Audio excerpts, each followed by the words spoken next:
My name is Bob Narev. I'm an Auckland Grammar Old Boy, class of 1950, and I'm doing this interview for the Headmaster's Heritage Committee.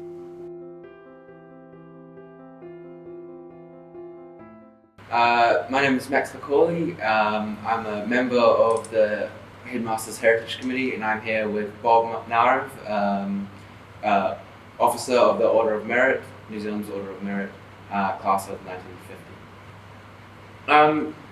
So Bob, you were heavily involved in the community from leading a multitude of religious groups to helping with the city mission, to educating against racism, prejudice, and bigotry. What inspired you to be so involved? Well, going back 75 years, both my wife Freda and I are survivors of the Holocaust.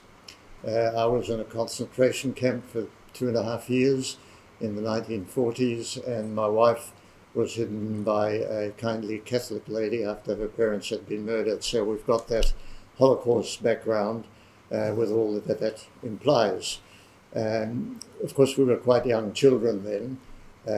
I was in the camp between the age of 6 and 9, and therefore my memory of that time is fairly limited. And I can't say that I took an interest in the matters which you've mentioned at that early stage. But I came to New Zealand at the age of 12, you might say as a refugee, with my mother, the only other survivor of our family. My mother spoke a little English that she'd learned at school. I didn't know a single word, but I'm gradually learning it now. We came here, and I was due to start school at Howick District High School in what was then the intermediate years. But shortly after we arrived, there was a polio epidemic. Schools were closed, and we did schooling by correspondence for 3 or 4 months. And during that time, I acquired enough English to be able to cope with what was really my first ever school, because during the Holocaust, there was no schooling. Now, once we came to New Zealand and I met my wife and married her some 63 years ago, we made one conscious decision, and that was not to look back too much, but rather look forward so that we can live a positive rather than a negative life. Gradually over the years, we acquired knowledge about what happened during the Holocaust that we didn't previously have. And we came to the conclusion that having received a particularly warm welcome in New Zealand by both adults and classmates at Howick and at Grammar, that we should endeavour to give something back. And the thing that appealed to us most to do that was to deal with the issue of racism, bigotry and discrimination.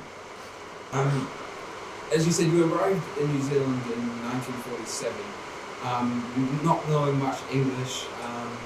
What was it like to go to the other side of the world, to a country you might not have known of, to then, a few years later, going on to grammar? Well, it was literally the other side of the world, because transport wasn't quite as fast as it is now. And we came on a converted Italian troop carrier after the war, of course, and it took us exactly 2 months from France to New Zealand. Wow. So it was a fairly long trip, and it was the end of the world. And I always take the view that if you go beyond New Zealand, you're already on the way back. So from that point of view, that was it. That's as far as we wanted to go. Both my wife and I separately had relatives here who brought us out. I had absolutely no difficulty in adjusting. I guess in those days, refugees were a novelty, and we were treated as such, but in a very kindly manner. So both of us found adjustment quite easy then and on an ongoing basis. At the end of your time at Grammar, you achieved the top of the scholarship list. You then went on to study law at university and, as you said, Bachelor of Arts as well. What do you think helped you to achieve this success? And what advice would you have to students who are looking at life beyond school? Well, what to a large extent helped me to achieve success, if indeed there was success, was what I achieved in the years at grammar, with excellent teachers and subjects that interested me, apart from mathematics, which I mentioned earlier, at which I was hopeless and gave up for scholarship in favour of German, and as a result I finished fairly well up in the scholarship list in my first year. I decided then to do an arts degree at university.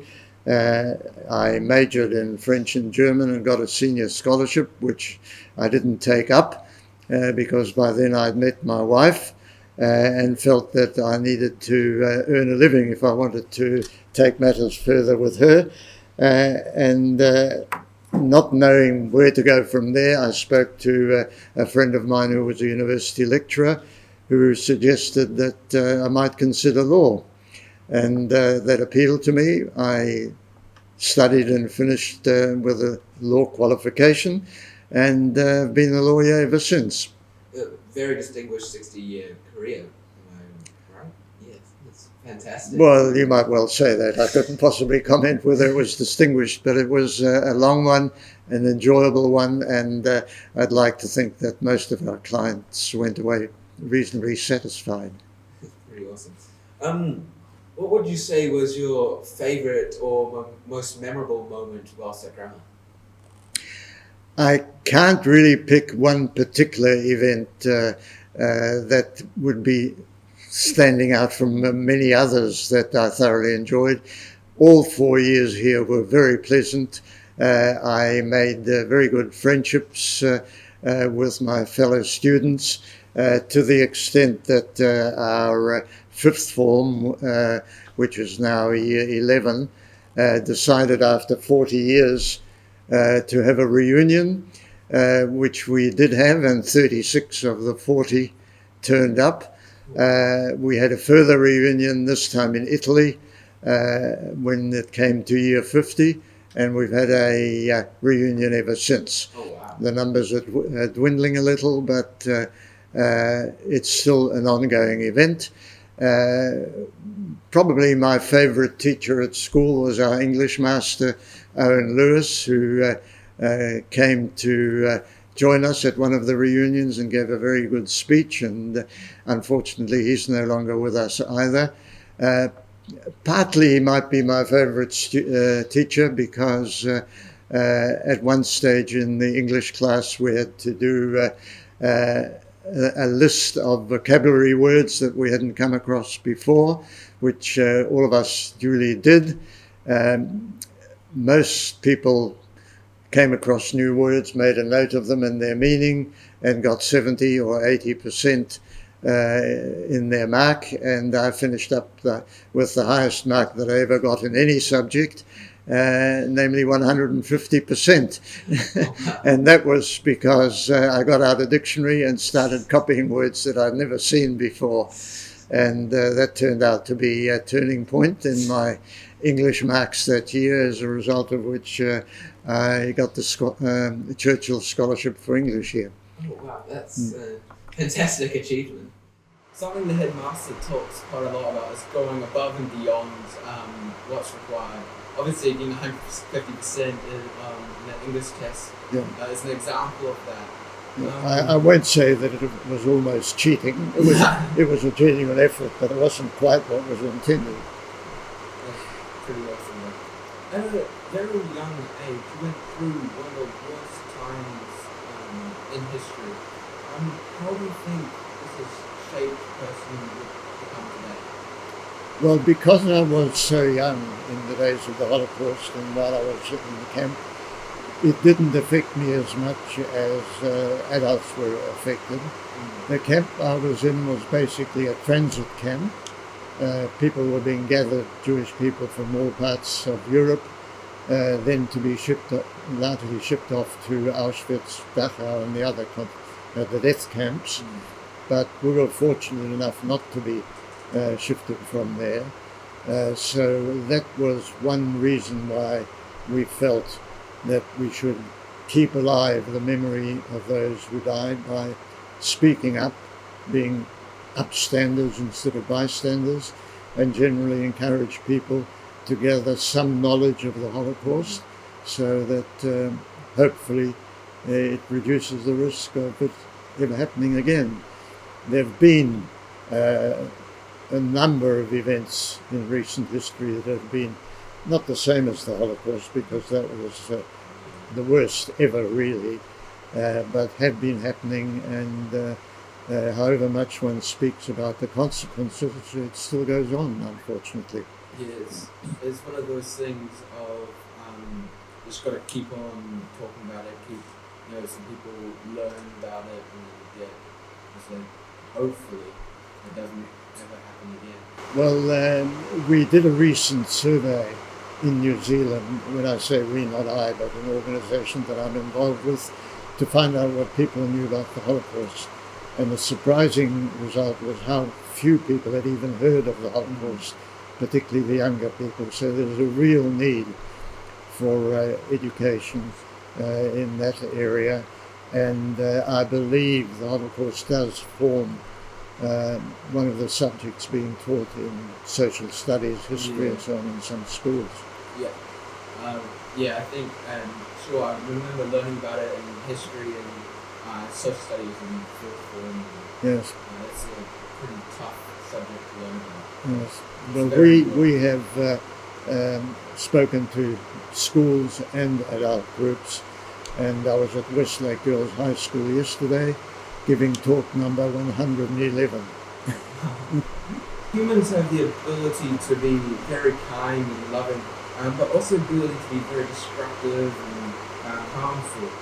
How important do you think it is to educate people about the harmful effects of racism, bigotry, and prejudice? Well, it's absolutely essential for those who will listen and who will eventually do something about it. And it goes all the way from bullying in the playground, where you shouldn't be a bystander, but help and certainly not take photographs of what is happening, from there to much more serious discrimination, racism and so on that is still being experienced these days. I always quote an 18th century English philosopher by the name of Edmund Burke, who said that the only thing necessary for the triumph of evil is for good people to do nothing. And that speaks for itself, doesn't it? Yeah. It's important to work to stop those things, and I know it's hard to watch friends and stuff get mean words, just actions.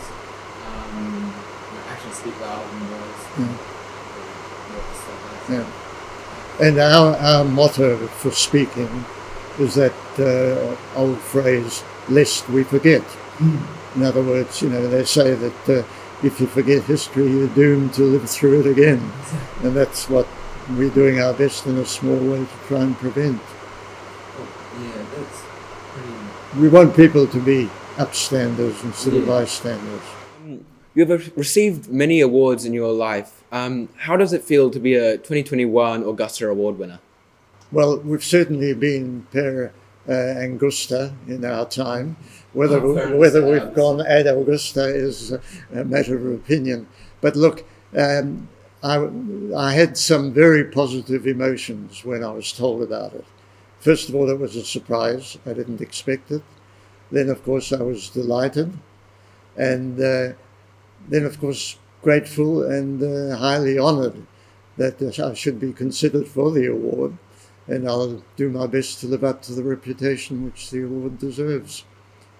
Well, you're a really awesome person. It's been an honour to meet you, Bob Narev.